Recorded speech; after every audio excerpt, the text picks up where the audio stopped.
तर नमस्कार मंडळी, तुमचं परत एकदा बैठकीवर स्वागत आहे. आपण परत एक नवीन व्हिडिओ घेऊन आलो आहोत, ज्याच्यामध्ये की 5 जानेवारीच्या लग्नानंतर होईलच प्रेम ह्या भागामध्ये काय घडणार आहे ते आज आपण या व्हिडिओमधून जाणून घेऊया. चला तर मग सुरू करूया. तर मंडळी, जसं आपण कालच्या रात्रीच्या व्हिडिओमध्ये सांगितलं होतं की आजच्या एपिसोडमध्ये काय घडणार आहे, तेच नेमकं घडलेलं आहे मंडळी.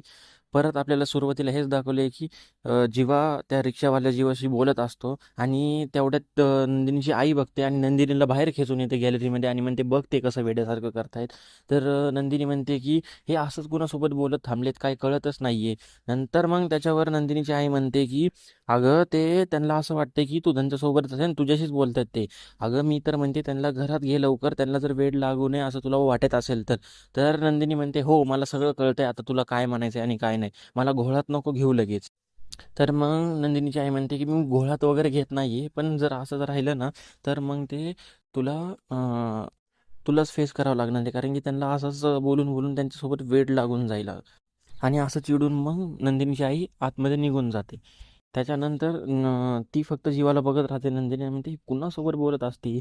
आणि तेवढ्यात जीवा तिच्याकडे बघतो आणि म्हणतो, हाय, मी येऊ का आतमध्ये? तर नंदिनी पण चिडून मग आतमध्ये निघून जाते. त्यानंतर आपल्याला काव्य आणि मानिनीचं सीन दाखवलं आहे की ते बोलत असतात ते गेस्ट रूममध्ये. तर मानिनी म्हणते की सॉरी काव्य, अगं तुला आता काही दिवस इथंच गेस्ट रूममध्ये राहावं लागणार आहे आणि मला माहिती आहे, मीच काही महिन्यांपूर्वी तुला इथं राहायला सांगितलं होतं, पण सॉरी गं, खूप सॉरी, असं म्हणत असते. तर तेवढ्यात मग काव्य म्हणते की बास काकू, आता किती सॉरी सॉरी, झालं ते झालं, आता विसरून जाते सगळं आणि आपल्याला आता नवीन सुरुवात करायची. मी इथं माझ्या देशमुखांना मिळवायला आली आहे आणि मी त्यांना मिळवूनच राहणार आणि माझा हा गेस्ट रूम ते बेडरूमचा सफर लगेच मी असं तय करणार आहे. मला माहिती आहे ते कसं करायचं आणि कसं नाही ते. एवढं सगळं होतं आणि मानिनी म्हणते की हो हो, नक्की होईल असं सगळं लवकरच. आणि काव्य म्हणते की काकू, तुम्हाला माहिती आहे मला एक सुपर पॉवर भेटलेली आहे. तर मानिनी विचारते, काय? तर मग ती म्हणते की दूरदृष्टी. मला इथं बसून कळतं की पार तिकडे काय करत असतील. तर मग मानिनी म्हणते, हो का, बरं सांग बरं काय करत असतील. तर मग ती जसं जसं सांगते तसं तसं पार्थ तिकडं करत असतो. तर मग सुरुवातीला काव्या म्हणते की ते माझ्या आता स्केचशी बोलत असतील आणि तिकडं दाखवले की खरंच तो स्केच बोलत असतो पार्थ. हे असं सगळं सांगत जाते पुढं. जसं जसं काव्या सांगते तसं तसं पार्थ करतो. तर पार्थ तिकडे बोलत असतो स्केचसोबत की तुम्ही इथे कशाला आला आहात, मला नाही आवडणार तुम्ही कुणाबद्दल असं, म्हणजे तुमच्याबद्दल जर कोणी टोमणे मारले तुम्हाला किंवा आपल्यामध्ये जे झाले त्याच्यामध्ये कोणीतरी दखलंदाजी देईल असं. मंडळी, आपला काल रात्रीचा व्हिडिओ बघा तुम्ही, त्याच्यामध्ये मी पूर्णपणे क्लिअरली सांगितले की काय काय बोलला आहे पार्थ. तर तो व्हिडिओ जाणून घेण्यासाठी आपल्या बायोमध्ये, तर तो व्हिडिओ आपल्या यूट्यूब चॅनलला अपलोडेड आहे काल रात्री. त्याच्यामध्ये सगळ्यात ओव्हरचा व्हिडिओ, तर तुम्ही जाऊन पाहू शकता, तुम्हाला नक्कीच कळेल ते. तर आपण नंतरच्या सीनकडे वळूया. त्याच्यानंतर आपल्याला असं परत दाखवले, मानिनी आणि काव्या बोलत असतात की बर, मला पण ही दृष्टी हवी आहे, असं मानिनी म्हणते काव्याला. म्हणजे मला कळेल की विक्रम काय खातो, कुठं जातो वगैरे हे. तर दोघे हसतात आणि नंतर मानिनी म्हणते, माझा तो वेडा मुलगा दुसरा तिकडे काय करत असेल काही कळतच नाही. तर काव्य म्हणते, तुम्हाला जाणून घ्यायचं का काय करतोय, आपण एक व्हिडिओ कॉल करूया त्याला, चला पटकन. तर मग व्हिडिओ कॉल करते आणि तिकडे जीवा जे गार्डनला पाणी देणारा पाईप असतो त्यांनी तोंड दिवत असतो. तेवढ्यात व्हिडिओ कॉल येतो आणि उचलतो. आणि मग हे म्हणतात की काय चाललंय जीवा, कसं झालं वगैरे. तर जीवा म्हणतो की अगं, खूप जंगी स्वागत झालंय माझं, एकदम जावया बापूसारखं, असं तसं. तर मानिनीला कळतं ते खोटं बोलते. हो का, असं म्हणते. आणि मग तू काय बाहेर मग ऊन खायला आला आहेस का? तर जीवा म्हणतो, नाही नाही, हे त्यांची मध्ये जर राहिलो ना मी घरामध्ये, तर नंदिनीची आई मला खूप खायला प्यायला घालते, मला काय पोट फुटल एवढं खायला घातलंय, म्हणून मी बाहेर येऊन बसले आता. म्हणून तुम्हाला असं वाटते की मी बाहेर आहे म्हणून. तर मग मानिनी म्हणते आणि काव्य एक सोबतच म्हणतात, हो का, आता खरं आहे ते सांग म्हणून. तर मग खरं सांगायला जातो. तर मग मंडळी, इथं ना एक छोटासा कॉमेडी सीन आहे, मी फक्त जीवावरचं बोलतो सगळं, तुम्ही ऐका. तर जीवा म्हणतो की ठीक आहे, मी सांगतो खरं. आईंनी तर माझं स्वागत चांगलंच केलं, खूप जंगीच केलं, पण हिचा बाप, म्हणजे काव्याचा बाप, असं म्हणतो तो. तर दोघेही चिडतात आणि म्हणतात, असं बोलायचं असतं का? तर जीवा म्हणतो की सॉरी सॉरी, मस्करीत म्हणलं. पण ते खूप रागवले, त्यांनी मला ढकललं, मी पडलो, मला थोडंसं लागलंही, असं सगळं सांगत असतो. तर मानिनी म्हणते, हो का, थांबा थांब, मी आता फोन करते लगेच आणि धनंजय भाऊजीला बोलते की तुला घरात घ्यायला सांगते. तर जीवा म्हणतो की नाही नाही, ही माझी लढाई आहे, तर मीच लढणार, तुम्ही मध्ये नका पडू प्लीज, असं म्हणतो जीवा. तर मानिनी म्हणते बरं ठीक आहे, पण तू स्वतःची काळजी घे. तर तेवढ्यात नंदिनी येते जीवापाशी, येत असते खालून. तर मग जीवा म्हणतो की ठीक आहे ठीक आहे, बाय बाय, नंतर कॉल करतो म्हणून, कारण की नंदिनी आलेली आहे आता. तर काव्या म्हणते ओके ठीक आहे ठीक आहे, ऑल द बेस्ट म्हणून इथंच फोन कटतो. नंतर नंदिनी येते जीवापाशी आणि म्हणते की तुम्ही इथं का 3 तासापासून बसला आहे, तुम्ही जेव्हापासून आलात तेव्हापासून नुसतं माझं जीणं हराम करून टाकले, तुम्ही जा बरं परत इथून. तर त्यांना जायला सांगते म्हणजे जीवाला. तर जीवा म्हणतो नाही, मी तुला परत मिळवण्याशिवाय नाही जाऊ शकत. तर तू मला घे ना मग आतमध्ये, तुलाच इथं बघवत नाहीये तर. तर ती नंदिनी म्हणते नाही, मी तुम्हाला नाही घेऊ शकत, तुम्ही इथून निघून जा. तर जीवा म्हणतो तुला जर खरंच वाटत असेल मी इथून निघून जाऊ, तर तू पण माझ्यासोबत ये. तर नंदिनी म्हणते असं कुणालाही जोर जबरदस्तीने मिळवता येत नाही. तर जेव्हा म्हणतो मी तर तुम्हाला जोर जबरदस्तीने मिळवायला आलोच नाही, मला प्रेमाने मिळवायचं तुम्हाला. एवढं बोलून मग तिला राग येतो आणि ती निघून जाते. चाललेली असते. तर जीवासारखं म्हणतो कुठं चालली आहे, कुठं चालली आहे सांग ना. तर नंदिनी म्हणते मसनात चालली. तर मग जीवा म्हणतो ओ ठीक आहे, मी पण येतो, चल जोडीने जाऊया. तर मग ती थांबते आणि चिडून त्याच्याकडे बघते. आणि जीवा म्हणतो मग सांग ना खरं कुठं चालली आहे. तर नंदिनी म्हणते आनंद निवासकडे चालली आहे. बस खुश. तर जीवा म्हणतो चल चल, मी पण येतो म्हणून. ती म्हणते नाही, अजिबात नाही. तर मग जीवा म्हणतो की ठीक आहे, मग मी फोन करून तिथं सगळ्यांना सांगतो. तर नंदिनी त्याला खबरदारी देते की इथं काय जे झालेलं आहे, तिकडची रिक्षा अजिबात तिकडे फिरवायची नाही म्हणून, असं म्हणते. त्यानंतर मग जीवा म्हणतो की सांग ना मग तुला बनवण्यासाठी काय करू, मी परत एकदा तुझ्यासाठी रिक्षावाला बनवू का, असं सगळं. आणि तो फ्लॅशबॅकचा सीन दाखवलाय मंडळी, की तो पहिलं कसं एकदा रिक्षावाला झाला होता. तर जेव्हा म्हणतो की मग ते तर तुला कळलंही नव्हतं. तर मग नंदिनी म्हणते नाही, मला कळलं होतं, तुम्ही माझीच दिलेली कपलवॉच घालून आला होतात म्हणून. आणि असं बोलून तिथून निघून जाते. आणि जीवा म्हणतो की ठीक आहे ठीक आहे, मला कळलं कळलं आता की मला काय करायचं आहे ते. मग तो तिथूनही निघून जातो. हा सीनही इथे संपला. परत काव्य आणि माणिचे सीन दाखवलाय. काव्य काहीतरी खात असते आणि चालता चालता बोलत असते.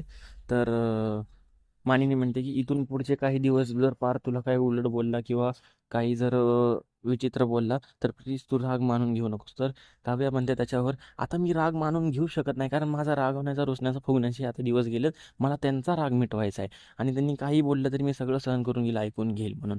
आणि तेवढ्यात आशा येते आणि म्हणते मी जीवादादाची खोली साफ करून घेते. तर मानिनी म्हणते तुला माहिती ना जीवा काय सांगून गेलाय, अजिबात कुठल्याही गोष्टीला हात लावायचा नाही ते. आणि मग ती जाते. तर मध्ये जाते रूममध्ये आणि म्हणते की कपडेसुद्धा ह्यांनी धुवायला टाकले नाहीत. कपडे उचलते त्याचे जीवाचे. तर त्याच्यातून एक डब्बीसारखं, टायरसारखं एक छोटंसं काहीतरी पडतं मंडळी. तर ते काय आहे ते आपल्याला अजून माहिती नाही आहे. पण जसंच आपल्याला कळेल आपण व्हिडिओमार्फत तुमच्यापर्यंत पोहोचवलं जाईल. तर ती उचलते आणि तिथं ड्रेसिंग टेबलपाशी ठेवते आणि म्हणते मी कशालाच हात लावत नाही. पहिलं मानिनी काकूंना जाऊन विचारून येते की काय करायचे, कपडे धुवायचे आहेत का नाही ते.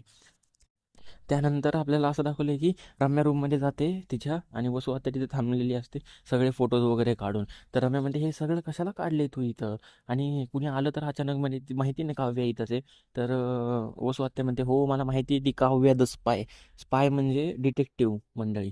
तर ती लगेच आपल्याला सगळे डॉट्स कनेक्ट करेल आणि आपल्यापर्यंत पोहोचेल, म्हणून मला या सगळ्याची विल्हेवाट लावायची. तर तेवढ्यात मंडळी काव्या तिथे येतेच आणि त्यांच्याकडे बघते.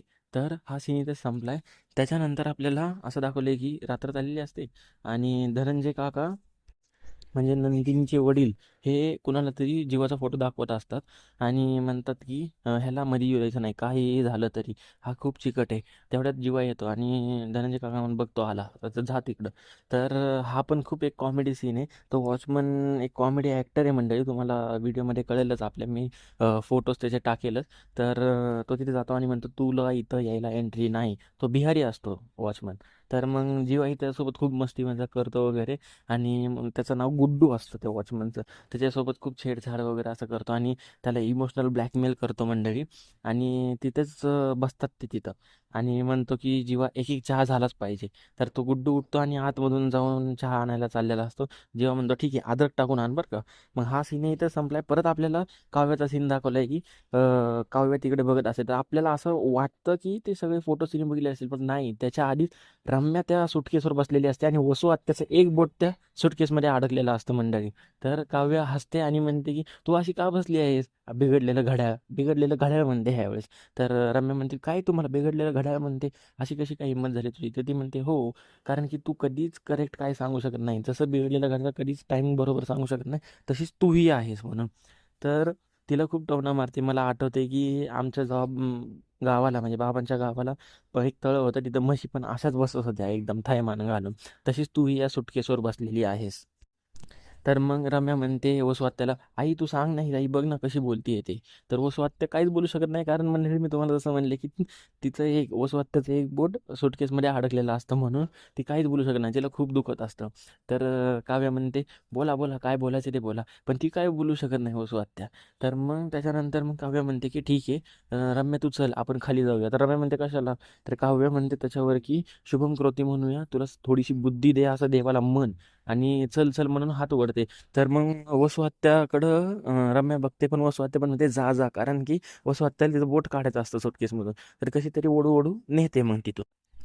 मग मंडळी हा सीन इथे संपलाय. परत आपल्याला जीवाच्या घरचा सीन दाखवलाय की मग तिथे चहा पीत बसलेले असतात, आणि मग त्या गुड्डूचंही असंच झालेलं असतं की त्याची बायको त्याच्यावर नाराज असते. मग जीवा म्हणतो की ठीक आहे, मी तुला टिप्स देतो की कसे तुझ्या म्हणजे ह्याला बायकोला मनवायचे, आणि तू मला माझी हेल्प कर की मला माझ्या बायकोला हेल्प करायची म्हणजे मनवायची. तर मग ठीक आहे म्हणतो. तेवढ्यात त्याच्या सासूबाईचा फोन येतो जीवाच्या, आणि जीवाच्या सासूबाई असं म्हणतात की नंदिनी आता 5 मिनिटात खाली येईल म्हणून.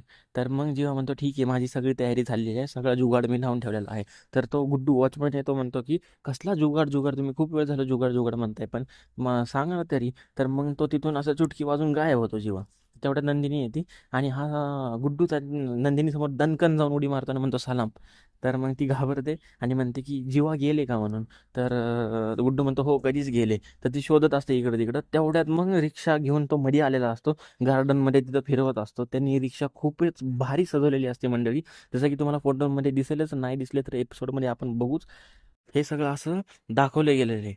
आणि तो गाणंही म्हणतो तिच्यासाठी, आणि सगळे फोटोज वगैरे लावलेले असतात. तिला सारखं ओढू ओढू सगळं दाखवतो की कसं मी सजवले वगैरे, असं सगळं दाखवत असतो त्याच्यामध्ये त्या रिक्षामध्ये. आणि ती नंदिनी बघत असते. तर नंदिनी म्हणते माझा हात सोडा, तुम्ही काय असं करून आले त्या रिक्षाचं. तर मग तो म्हणतो ह्या रिक्षाचं काहीतरी नाव आहे. तर तो म्हणतो तिचं नाव डार्लिंग आहे, की माझी डार्लिंग आहे म्हणून. आणि नंदिनीकडे तोंड करतो, त्या रिक्षावर हात ठेवतो आणि विचारतो कशी वाटली माझी डार्लिंग म्हणून, असं म्हणतो. तर मंडळी आजचा एपिसोड इथेच संपलाय. खरं तर आजचा एपिसोड खूपच मोठा आहे, कारण की हा महा एपिसोड आहे म्हणून.